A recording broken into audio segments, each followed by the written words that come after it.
Imagine a remote Indiana farmhouse in the early 1900s where suitors come looking for love, only to vanish without a trace.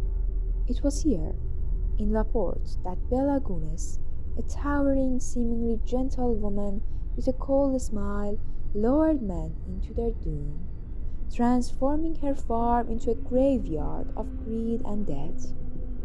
This is the twisted tale of the Black Widow of La Porte, a woman who used love as her bait and her victims' wealth as her price. La Porte, Indiana, was a peaceful farming town, seemingly untouched by the violence of the outside world. But when Belle Gunness, a Norwegian immigrant, set up her farm on its outskirts, the dark history of this quiet place began. Standing nearly 6 feet tall, Belle wasn't your average widow. With a robust build, a shrewd mind, and a practiced charm, she lived alone with her children on a sprawling piece of land that would soon earn the nickname the Murder Farm. The men came in droves, lonely Norwegian bachelors lured by her newspaper ads promising love, companionship, and a share in her prosperous farm. But each of them mysteriously disappeared shortly after arriving. Letters found after her death revealed that Belle had a way with words, using her charm to assure her victims that their life savings would be safe with her. When she began demanding they bring cash for security, most didn't hesitate. For many of these men, Belle was their last hope at love, and they never imagined that their journey to La Porte would end in a shallow grave.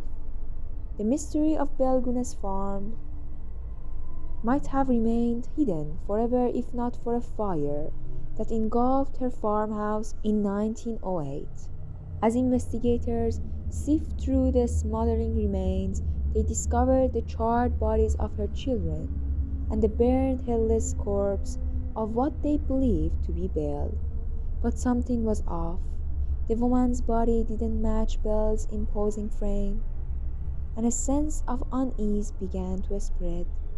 As the investigation continued, detectives dug into the soft soil surrounding Belle's property. One by one, they uncovered the remains of her victims, each more chilling than the last.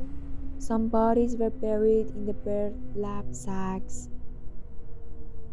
Others lay dismembered in crude graves, with their valuables stolen and their lives brutally cut short.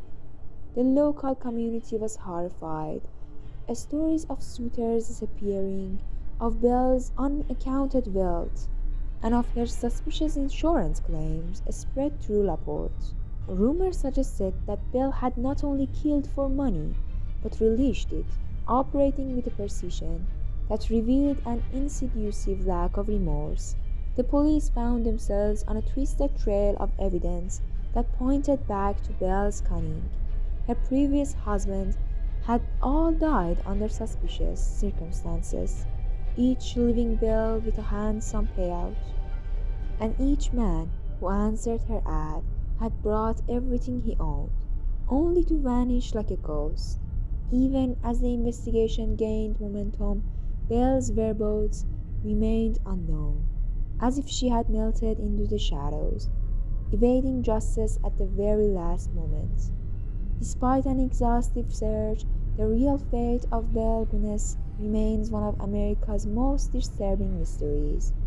Was she the headless corpse in her own farmhouse, or had she staged her death to escape the law?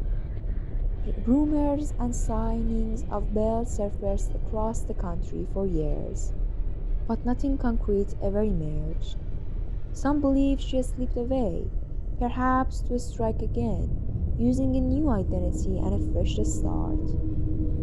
The town of La Porte tried to return to normal, but the memory of Belle Gunness and the horrors of her murder farm would haunt it for generations.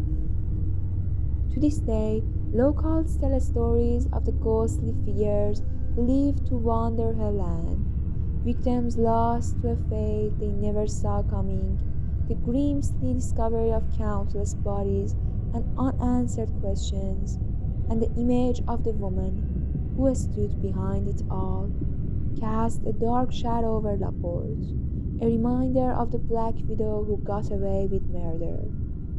The case of Belle Gunness remains a chilling lesson in the potential darkness within the human heart, a story that reminds us that monsters aren't always who we expect,